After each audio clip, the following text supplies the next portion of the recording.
নাও জাদুর টিভি।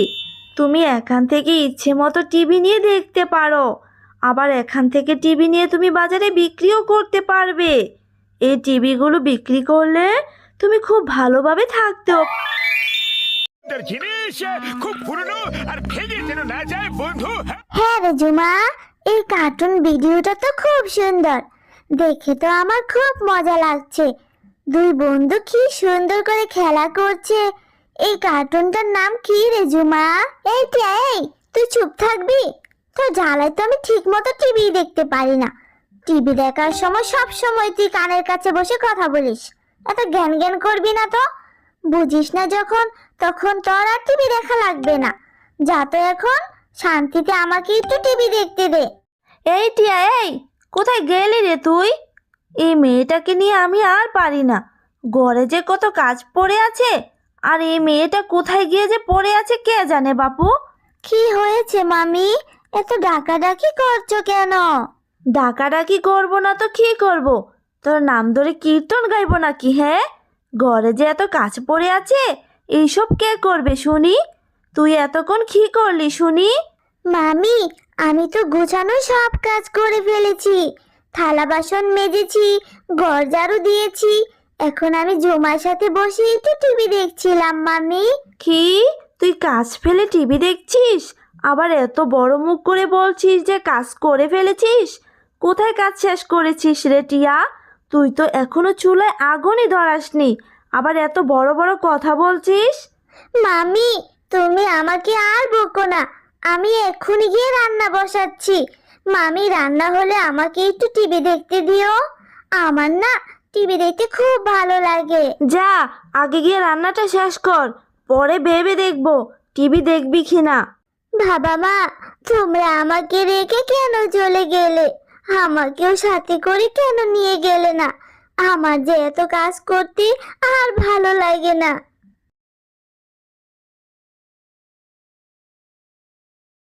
আরে টিয়া, তুই একা একা কার সাথে বিড়বিড় করে কথা বলছিস? এখনো কি রান্নাটা হলো না? আর তোকে না বলেছি তাড়াতাড়ি রান্না করে খাবার নিয়ে আসতে? ওইদিকে আমার মেয়েটা খিদে জ্বালায় ছটফট করছে, আর তোর কি না এখনো রান্না শেষ হয়নি? এইদিকে তুই একা একা বসে বিড়বিড় করে কথা বলছিস। এই তো মামি, এক্ষুনি হয়ে যাবে। আমার শরীরটা খুব খারাপ লাগছে, তাই রান্নাটা দেরি হয়ে গেল। মামি, তুমি ঘরে যাও, আমি খাবারটা বেড়ে নিয়ে আসছি। যত সব নেকামি, কাজ করতে গেলে অসুস্থ হওয়ার বায়না ধরে। এই কি রে, টিভি দেখার সময় তো দেখছি শরীরটা খুব ভালো থাকে, ডং দেখে আর বাঁচছি না। যত সব নেকামি, টিভি দেখার সময় দেখছি খুব মনোযোগ দিয়ে টিভি দেখিস। তাড়াতাড়ি রান্নাটা শেষ করে নিয়ে আয়। মামি, ও মামি, আমার না সবগুলো কাজ করা শেষ। এখন আমি তোমাদের সাথে বসে একটু টিভি দেখি। এসেছে মহারানী টিভি দেখতে। যেই না দেখেছে আমি আর আমার মেয়ে বসে টিভি দেখছি, সেই না উনি চলে এসেছে টিভি দেখতে। এখনো অনেক কাজ বাকি আছে, বুঝেছিস? ঘরে গিয়ে দেখ, অনেকগুলো ময়লা কাপড় রাখা আছে। যা, সেইগুলো নিয়ে পুকুর ঘাট থেকে ধুয়ে নিয়ে আয়। মামি, তুমি আমার সাথে কেন এমন করো? তুমি তো ঝুমাকে কত আদর করো, কত ভালোবাসো। ওকে তো টিভি দেখতে একটু বারণ করো না। তাহলে আমাকে কেন তুমি টিভি দেখতে দাও না মামি? আমাকে দিয়ে কেন এত কাজ করাও তুমি? আচ্ছা ঠিক আছে, আমি কাপড় চোপড় ধুয়ে তারপরে টিভি দেখবো। এরপর টিয়া মন খারাপ করে সেখান থেকে চলে যায়। কি রে টিয়া, তুই এই ভর দুপুরে এতগুলো কাপড় ধুতে চলে এসেছিস, আর মনটা খারাপ করে আছিস কেন? তোর মামি কি তোকে আবারও বকেছে?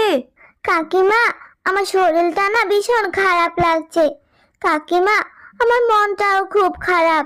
আমার না টিভি দেখতে খুব ইচ্ছে করছিল, কিন্তু মামি আর জুমা আমাকে টিভি দেখতে দেয় না, আর বলেছে আগে কাজগুলো সব শেষ করে আয়, তারপর দেখতে দিব। আর যদি আমার মা বেঁচে থাকতো, তাহলে কখনোই আমাকে এত কাজ করতে হতো না। মা আমাকে অনেক ভালোবাসতো। হ্যাঁ রে মাটিয়া, কি করবি বল? ছোটবেলা তোর মা বেঁচে থাকতে তোকে যে ভীষণ আদর করতো। আজ যদি তোর মা বাবা বেঁচে থাকতো, তাহলে তোকে রানীর মতো করে রাখতো রে। তোকে দিয়ে তো কোনো কাজই করাতো না, সারাদিন বসে বসে টিভিও দেখতে পারতি। কি করবি বল, মামার বাড়িতে যেহেতু থাকিস তাহলে তো এতটুকু কষ্ট সহ্য করতেই হবে। তুই এক কাজ কর, এইসব কথা তুই তোর মামাকে খুলে বল। মামা, তুমি তো আমার আর কোনো খোঁজ খবরই রাখো না। আমি যে কেমন ভাবে দিন পার করছি সেটাও তো একবার জিজ্ঞেস করো না। মামা জানো, মামি না সব সময় আমাকে বকাঝকা করে, আমাকে দিয়ে বাড়ির সব কাজকর্ম করায়। আমার যে খুব টিভি দেখতে ইচ্ছে করে, কিন্তু মামি আমাকে একটু টিভি দেখতে দেয় না। আর আমার মা বাবা মরে যাওয়ার আগে তো আমাদের সব জায়গা সম্পত্তি তোমাকেই দিয়ে গেছে মামা। তাহলে মামি আমার সাথে এমন খারাপ ব্যবহার কেন করে? তুমি কেন কিছু বলো না মামা?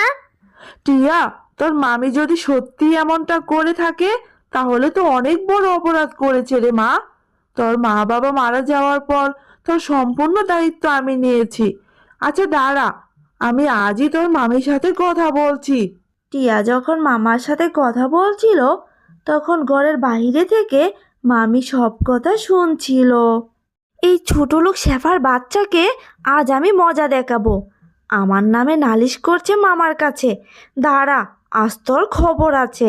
এই টিয়া, এই নেকা কান্না করে তো আমার নামে মামার কাছে খুব নালিশ করেছিস। আমার ঘরে বসে বসে খাস, আবার আমার নামে বদনাম করে বেড়াস।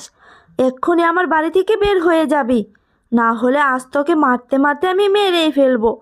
আর শোন, এই বাড়ি থেকে যাবি তো যাবি, আর কোনোদিন ভুলেও এই বাড়িতে ফিরে আসবি না, বুঝলি? মামি, আমার সাথে এরকম করছো কেন? কোথায় যাব আমি তোমাদেরকে ছেড়ে বলো? দয়া করে আমাকে তাড়িয়ে দিও না মামি। এক্ষুনি আমার বাড়ি থেকে চলে যা বলছি, না হলে তোকে আমি আজ এক্ষুনি মেরে ফেলবো।